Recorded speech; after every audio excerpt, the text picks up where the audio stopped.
Hello my fellow readers. In this video I'm going to talk about Lady Devil, which has a bit of a controversial, I guess, center point.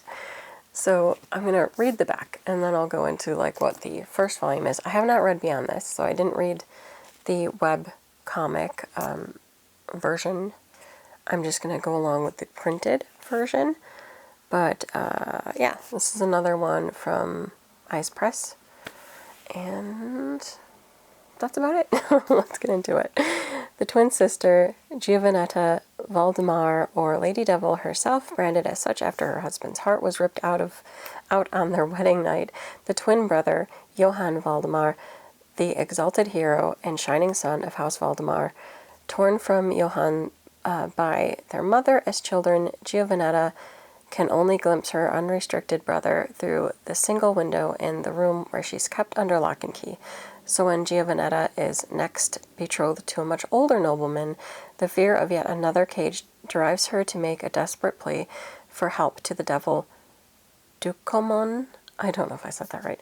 A wish that is answered by transforming Johann into a devil himself. Will this creature be her salvation or lead them both down a treacherous and forbidden path?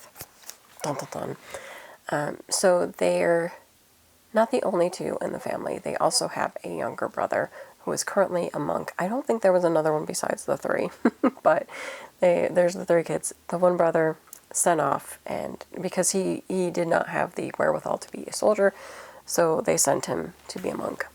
So in this, yes, which I can't remember what her nickname is. Annette, is it? I think it's Annette. Anyway, she was married off at a young age, which she was actually happy about because it let her escape the tower.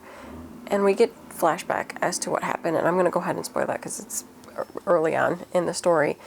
When they were young, because they're twins, they were very super close to one another, and at one occasion they shared a kiss, and I mean like they're kids still. I think they were like 6. Her mother saw it and did not want, obviously, their relationship to go beyond that. So she cloistered her into the tower. And it was rough. She used to watch, life going on outside the tower wall, from the window, seeing her brother getting all the freedom. And it also caused a lot of jealousy in her because why did he get to have that freedom when they both did the same thing?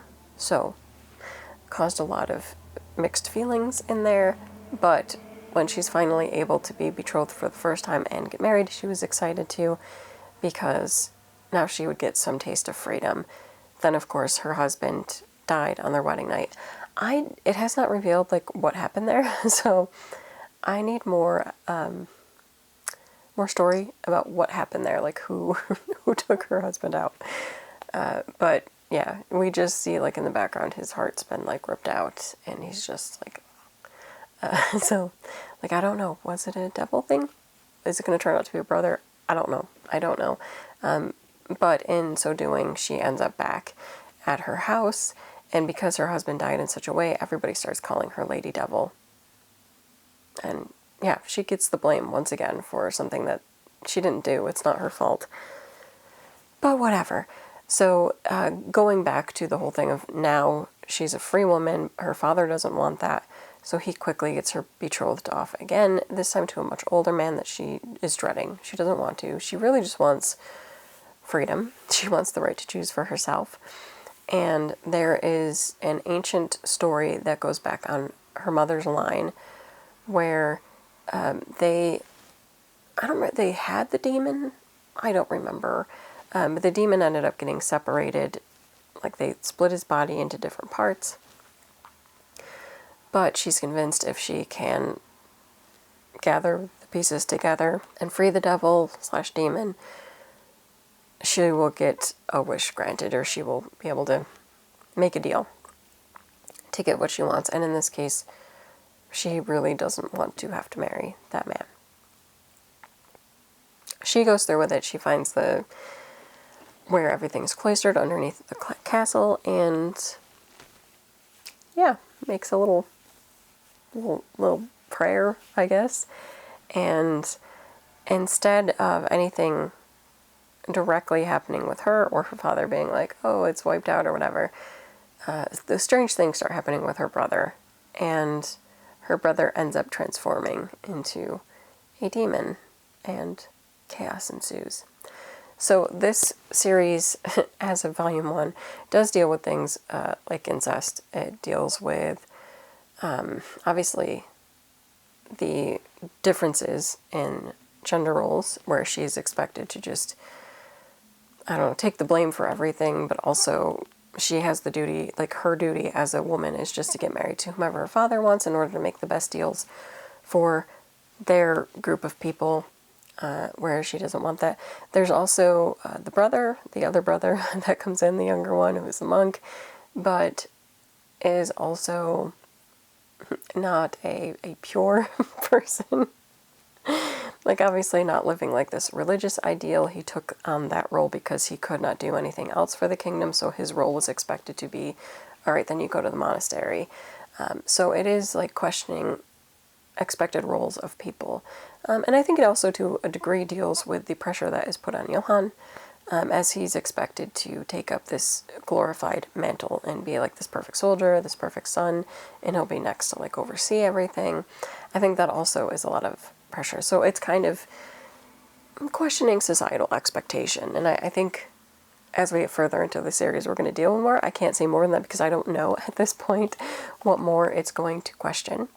But it does definitely have controversial elements that some people might not be comfortable with.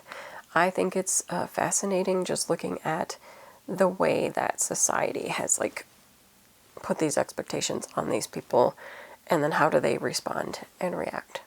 And yeah, what bad can come of not allowing people the freedom to choose, the freedom to develop who they really are as people.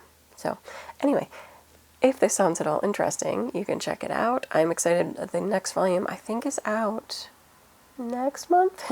I think it's a July/August release, somewhere around there. So it is out this summer. I'm looking forward to it. I want to see what happens further with these characters. I want to see how they can, I guess, get out of the situation that they're currently in. Is Johann cursed to forever be a demon? Is that something that he always was and she didn't realize it? Because that's another thing, like, we have no idea at this point. Was it really something that she did? Or did this happen before? We don't know. All of it in Volume 1 is left up in the air. There's just a lot of interpersonal play, and you can sort of see the mechanisms beginning to be put into place, and then it'll be interesting how it spins forward. I do find it fascinating.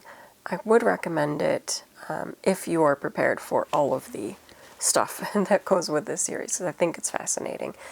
That is it for this video. Also, if I'm not mistaken, this is based on a novel series, and this is the adaptation. So that is it.